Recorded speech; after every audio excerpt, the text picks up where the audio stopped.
Hello, and welcome back to Bites of History for our first October episode. Ooh.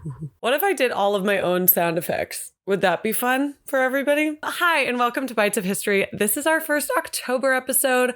I don't know if they're all going to be spooky because I like spooky stuff all year round, so I might throw some non-spooky in October and some extra spooky in November. Who knows? But we're going to dive in today because today we're talking about the history of the food at Alcatraz Penitentiary. Have you ever wondered how it made it to your table?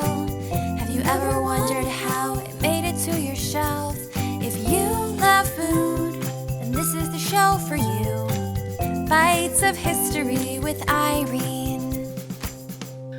You guys, thank you so much for joining today. It's going to be a really fun episode. I actually was suggested this episode in a comment. So thank you so much to the commenter for leaving that idea. I was honestly a little bit nervous because I was like, sometimes I will write an episode or have an episode idea and it kind of just ends up not being, no pun intended, but like meaty enough to have its own episode. So that's where like the Crumbs of History episodes have come in, because I'm like, these are like 5 little stories that I think would be cool and fun to talk about, but they're not enough to be a whole episode. But it turns out we actually got a really good episode here, and I can't wait to get into it. Of course, we want to first thank our patrons. Thank you guys so much. We had a bunch of new patrons join this week. We had like 3 or 4 new people join the Little Producers tier and the Little Buns tier. It's a lot of fun. I really, really love having you guys in the Patreon. It feels really nice to have you there. So thank you for the support there. Thank you also to Sam for the Venmo donation. Sam is another patron and she's part of our cooking class tier, and we have so much fun with her. So thank you, Sam. She wants us to do the history of bubblegum. So let me know if that's something that would interest you guys as well, because I think it sounds awesome. And let's just jump right into thanking our sources. Thank you to nps.gov, which is the National Park Service, because I guess Alcatraz is a national park now, which is like crazy, but cool. History.com, wikipedia.org, bonappetit.com, the Bon Appetit YouTube channel, and soyummy.com. Also, before we start, I want to make it abundantly clear that my thoughts on the United States prison system are not in this episode. We're not talking about like the prison system or the prison machine, as it were. We're just talking about a specific prison and what they served for food. So that's all I'm saying.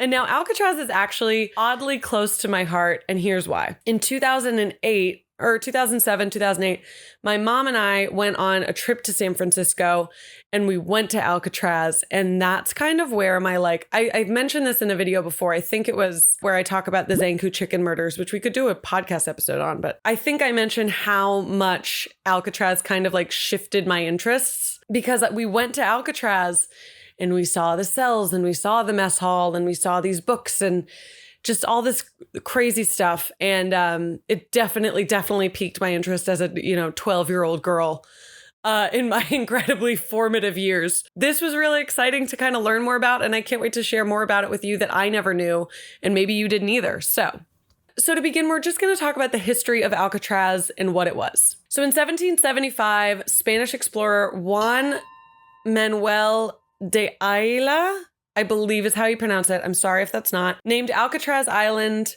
La Isla de Alcatraz. I didn't take Spanish in high school, but I did take sign language. So if you guys want me to sign an episode, I could do so very poorly. La Isla de las Alcatrazes, I believe, is how you say that. And that means the island of the pelicans, because there were a lot of seabirds on the island when he got there. So he named it the Island of the Pelicans. And then in 1850, Millard Fillmore signed a decree. The president of the United States at the time signed a decree saying that the island was actually going to be used for military purposes. There were cannons placed all around the island to protect San Francisco Bay, because this was a big trade bay at the time. The island of Alcatraz, the military base situation, then became a military prison. And after seeing the quote unquote success of this military prison, the United States government was like, okay, for sure, let's make this a prison, seeing as it's on island 1.8 miles off of the shore of the United States. And that's a pretty ideal location for dangerous criminals. Now, the military inmates that were actually in here during the time helped construct and reinforce what would become Alcatraz Federal Penitentiary.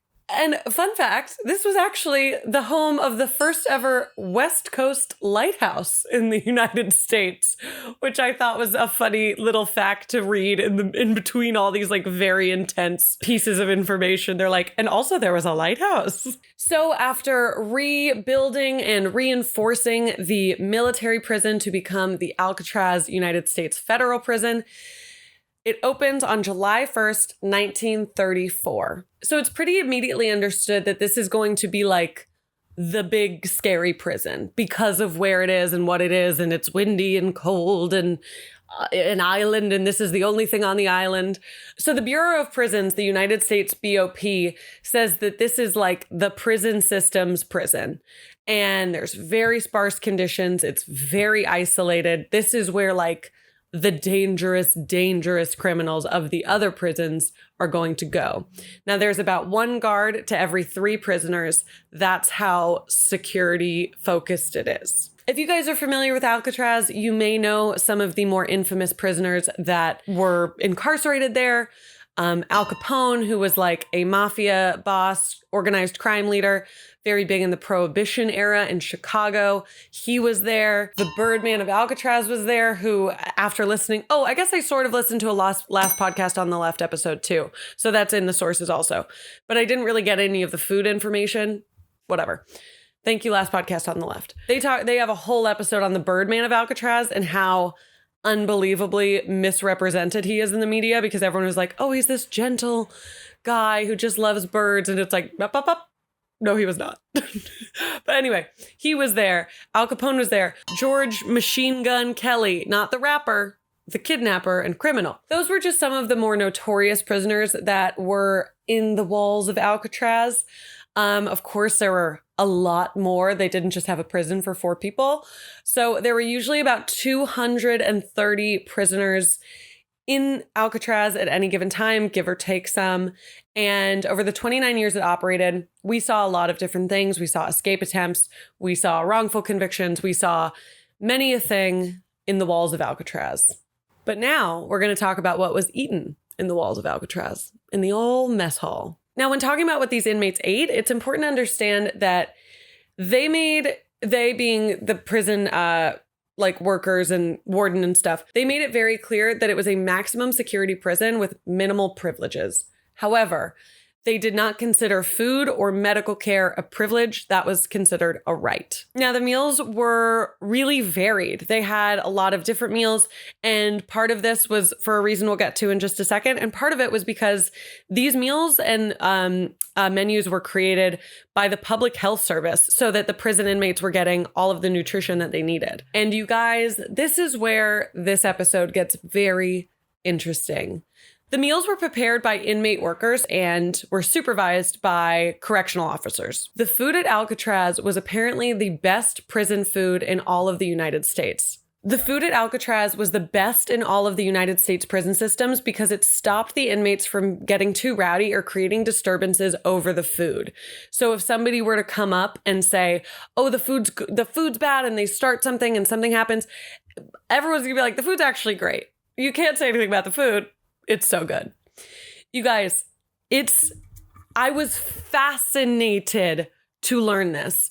The food was fantastic, apparently. The inmates and the guards and the wardens, everybody actually all shared the exact same food and all ate together. It's not like these stereotypical prison movies where they're getting like slopped on a bowl of gruel and it's like gray and amorphous and you don't really know what it is.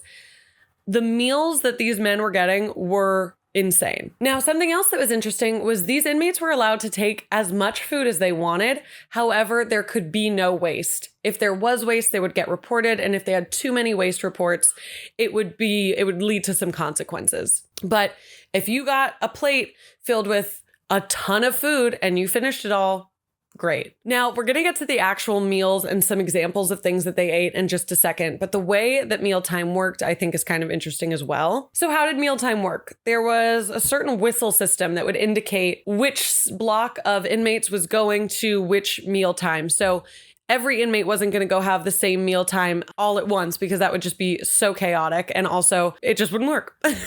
I imagine. I mean, I wasn't there, but I can see that, 250 men plus guards and the warden and everybody trying to eat at once could be a little tricky.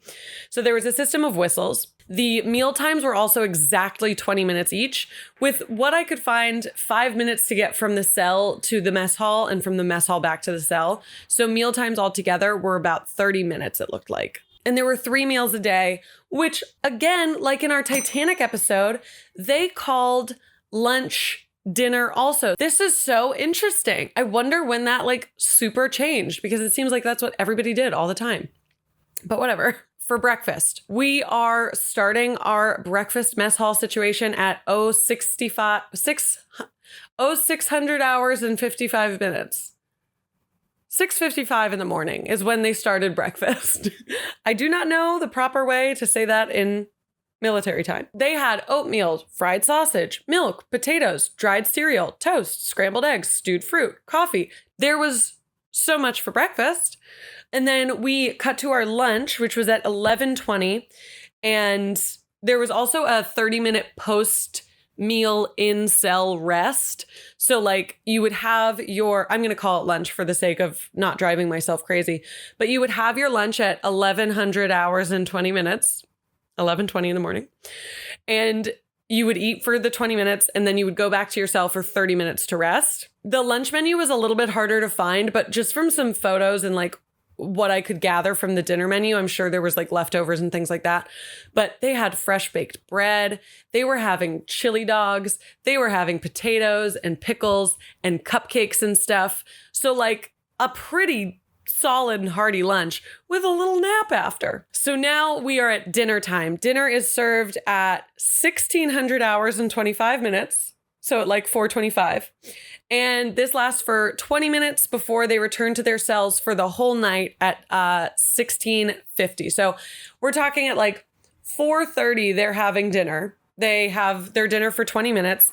And then at 4:50 p.m., they're then in their cell for the rest of the night. That's when the day is over. So for dinner, they're usually having a soup and a salad or a vegetable, roasted asparagus or whatever. They're having a starch, which would be potatoes or pasta or rice or rolls or different types of bread. Then they're going to have a meat entree, which is breaded pork chops, meat croquettes. They were having food, mama. They were munching. And it was intentional. I really want to stress that. It wasn't these very, dangerous criminals were being treated super well. This was just one of the ways that the prison workers and guards and stuff could reduce disturbances. So they were if we feed them great food. And this also works out for them because, again, everybody was eating the same food. And the guards and the warden and stuff would actually sit down. I think I said that earlier, but would actually sit down with the prisoners and share a meal. They also had dessert every night. They would have ice cream, pie, cookies, cake, cupcakes, like I mentioned. It was a lot of options. So there's also even more special meals for special occasions, like Christmas dinner. They have turkey with oyster dressing and stuffing and cornbread and more desserts, ice cream and cheeses and pickles and all this stuff. So it was definitely... Some prisons, like we learned in our death row episode, don't do any meals differently any day for anything. Whereas at Alcatraz, it does seem like when a special day came around, there was a special meal for it. Inmates at Alcatraz could actually have visitors come once a month. And these visitors could purchase special gift packages for them, which included things like cigarettes, but also candy and fruit and little specialty food items, which I thought was really interesting too. Now let's talk about the culture of the mess hall at Alcatraz. All the utensils were laid out at the end of the table at the beginning of every mealtime. So your forks, your spoons, your knives, and these would all be numbered. 6 people could sit at a table, so there would be 6 forks, 6 knives, 6 spoons. And those would all have to be accounted for at the end of the meal because they could be used as escape utensils or they could be used as weapons. So these all had to be accounted for. So at the beginning of the meal, there needed to be 6 forks, spoons, and knives. And at the end of the meal, there needed to be 6 forks, spoons, and knives at the end of the table. You were also not allowed to speak during meal times because this is where a lot of escape attempts were created. But since the meal times were so short and you couldn't talk, it was very much get in, get out. Eat, you're done. There were also actually tear gas canisters that were placed in the rafters of the mess hall so that if a riot did break out during mealtime, that could be sort of like quelled relatively quickly. So there were just a lot of precautions at this prison period, and especially during mealtime. Something that I thought was like kind of sweet was that there was a in-prison band called the Rock Islanders, and they would play during meal times on Sundays. Al Capone was actually in the Rock Islander band, and he played the banjo because he was such a good prisoner. He was very, very well behaved. He's actually quoted as saying that Alcatraz had him licked. Like this was the one prison that he couldn't find a way to like continue doing crimes or try to get out or anything like that. So I think he just tried to make the best of it, and he was part of the prison band, the Rock Islanders. So coming to the end of the episode and the end of the Alcatraz's time as a prison, it is March 21st, 1963, and Alcatraz closes its doors as a federal penitentiary. They did this because some people say it's because of the escape attempt. Some people say it's because, you know, it was just so crazy and blah. But from what I researched, the real reason was it was simply just too expensive to run this prison. A big reason was because all food, all supplies, everything had to be shipped in. If you guys have ever been to Alcatraz, it's a very, very, very tiny island. It's called the Rock for a reason.